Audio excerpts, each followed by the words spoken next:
বান্দা এই ফজরের সময় আমি বড় মায়া নিয়ে তোমারে ডাক দেই। ও বান্দা আসো, রহমতের দিকে আসো, বরকতের দিকে আসো। বান্দা তুমি এতটা নিমক হারাম হইলা দুনিয়ার এই খেলোয়াড়দের খেলা দেখার জন্যে। তুমি 2টা, 2:30, 1টা বাজে ফ্রেশ হইয়া আরাম করে খেলা দেখতে বসো।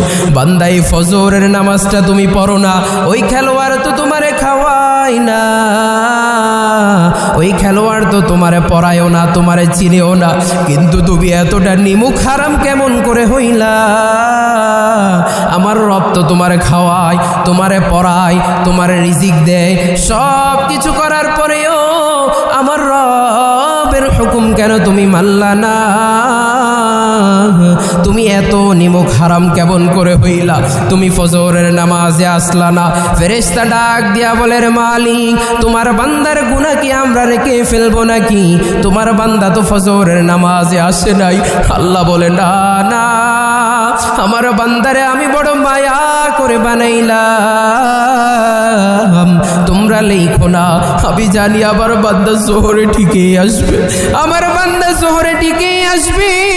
আমি আমার বান্দাকে বড় মায়া করে বানাইলাম, তার গুনাহ তোমরা লিখবা না। আবার জোহরের সময় আমার মালিক বড় আদর করে, বড় মায়া নিয়া, বড় রহমত নিয়া তোমার ডাক দেয়, বান্দা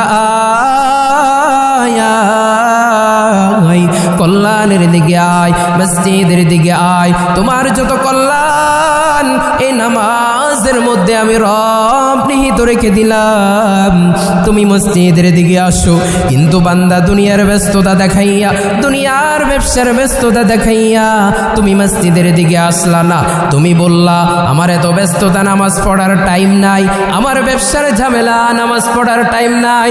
আল্লাহ পাক রব্বুল আলামিন যদি তোমার এই ব্যবসাটাকে ধ্বংস করিয়া দেয়, তোমার একটা হাত যদি বাঁকা করিয়া দেয়, তোমার একটা পাও যদি বাঁকা করিয়া দেয়, বান্দা বাঁচার কোনো সুযোগ নাই, বাঁচতে পারবা না। ও বান্দা, তোমারে বড় মায়া করিয়া, বড় মুহাব্বত করিয়া তোমারে ডাক দেয়, ও বান্দা মসজিদের দিকে আসো, কল্যাণের দিকে আসো। বান্দা তুমি এতটা নিমক হারাম হইলা, আমার রবের কথা তুমি শুনলা না, তুমি জোহরেও মসজিদে আসলা না। ফেরেশতা ডাক দিয়া বলে, রে মালিক, তোমার বান্দা তো নামাজে আসে নাই, আমরা কি গুনাহ লিখে ফেলবো নাকি?